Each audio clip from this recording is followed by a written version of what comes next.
Narito tayo ngayon upang matunghayan ang nakakakilig, napaka-sweet, talaga namang nagtitrending at pinakainaabangan ng lahat na love story ni Kalingap Tata at Ate Marcho.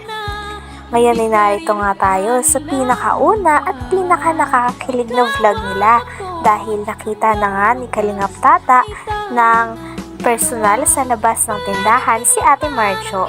At dito naman sa parte na to ay tinanong niya kung may mga nanliligaw daw ba o may dumidiskarte daw ba kay Ate Marcho. Talagang naninigurado na nga si Kalingap Tata na kung anong tungkol sa buhay ni Ate Marcho. Pag wala sila. Kasi sila... Matanong ko lang, wala ka ba bang, wala ka pang date? Bakit wala bang, Pero- wala bang naniligaw sa'yo? Ha?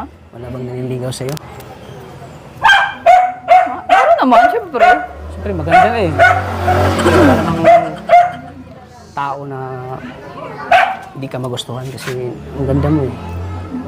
Oh, pero ano, bakit ano ha? Ang dami mo namang ano, bakit? Bakit ano? Bakit ano? Ano? Puro ano? Bakit puro ano?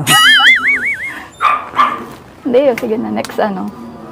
Ang dami kasi, kaya ako pumunta dito kasi ang dami kasing mga ano, mga request ng mga viewers na bibistahin lang kita dito, kukumustahin. Siyempre, bilang isang vlogger eh, at maraming followers na rin ako. So, siguro nasa mga 200,000, 200k na yung followers. Maraming nagsusupport sa ating ano. Kahit nalaman ni Kalingap Tata na may mga ibang manliligaw dati si Ate Marcho, ay talagang hindi ito magiging hadlang sa kanya para mas lalong i-pursue o ligawan si Ate Marcho. Pagkatapos naman ito, ay tinanong naman ni Kalingap Tata na buti daw talaga ay napakabait niya daw sapagkat go na go palagi si Ate Marcho sa mga good vibes at kakulitan sila lalo na nung unang punta nila. Mukha niya kasi, hindi kasi siya lumalabas, hindi siya exposed sa araw. Ayokong labas. Andito lang siya lagi sa tindahan. Sawa na ako sa Kaya- labas. Kaya grabe yung mukha niya, napakakinis po mga kalinga. Nakakagising ko nga lang pag ano niya. Kaya pala blooming ka. Ilang oras tulog mo? 12 tulog ako na. Masama kasi pakaramdam ko. Bakit masama? Eh ano? Mag-inom ka ano, ng gamot. Pag babae ka. babae. Alam mo na yun. Yun. Next. Sinsya ka na at naabala ka namin.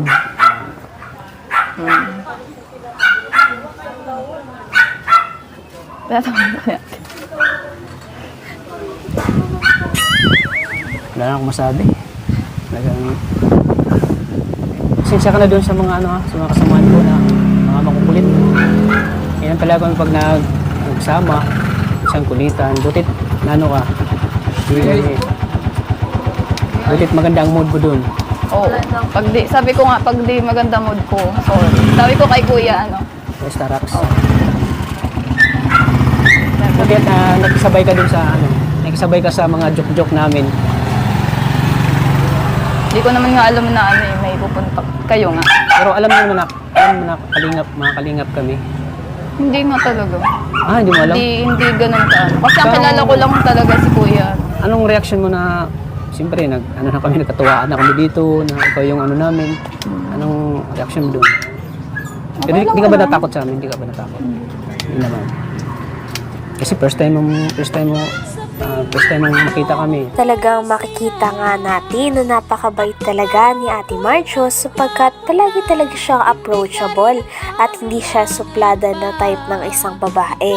Kaya naman nung unang punta nila Kalingap Tata ay talagang nung in-entertain siya ng mga ito ay pinapansin niya din ito, bagay na nakapagpaganda at mas lalo nakapagpabait ng kanyang imahe sa mga manonood. Kaya naman mas lalo talaga siyang nagustuhan at mas lalo siyang tinangkilik ng mga viewers nila dahil sa magandang ugali niya. Andito lang siya lagi sa tindahan. Sawa na ako sa labas.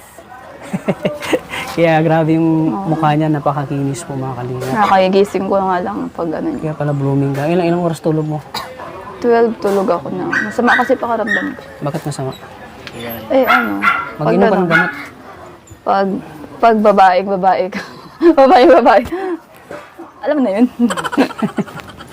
Yun. Next. Sinsya ka na at naabala ka namin.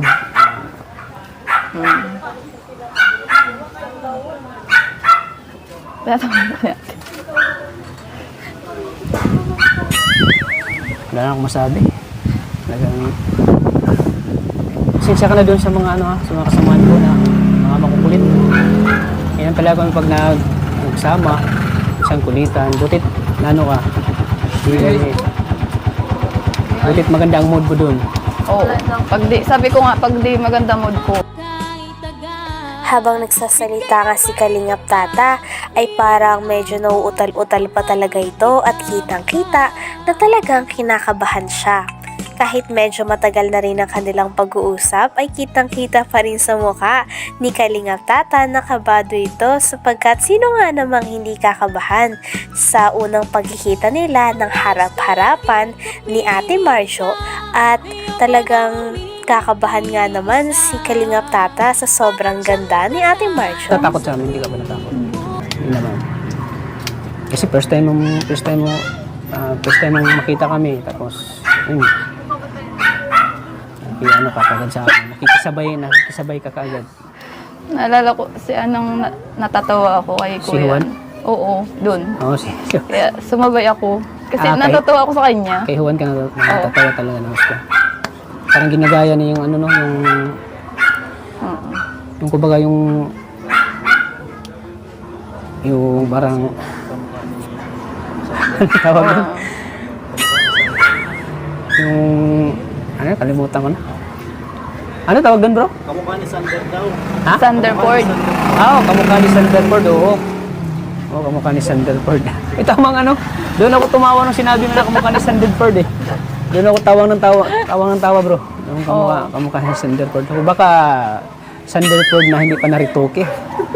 Grabe tuwang-tuwa ako doon.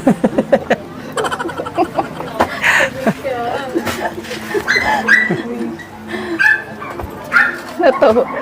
So, nakita ko yung interview mo, yung interview ni Star Oxide. Kaya pinapanood yun, habang pinapanood.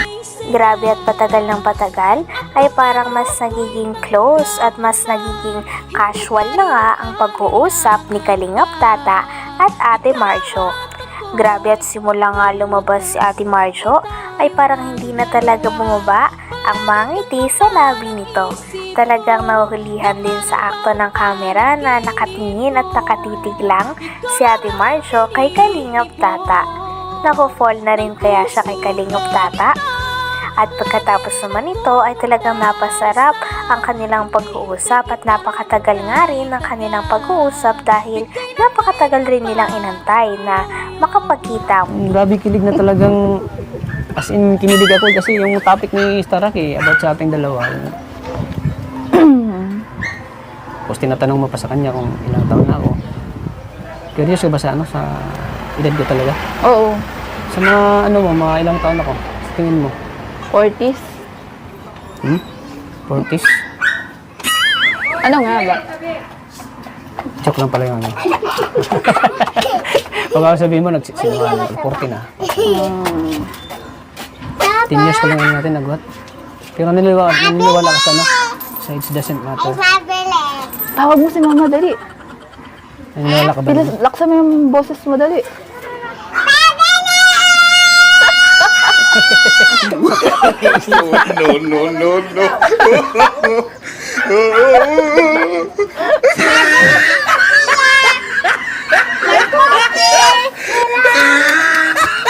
Hi, Sophia. Kanina pa kayo dito. Oo, kanina pa. Anong oras? Dumating kami dito mga alas 2. Ano ba? Tumasigaw kayo? Alas 2 na. Doon kayo pwede, oh. Doon sa ano.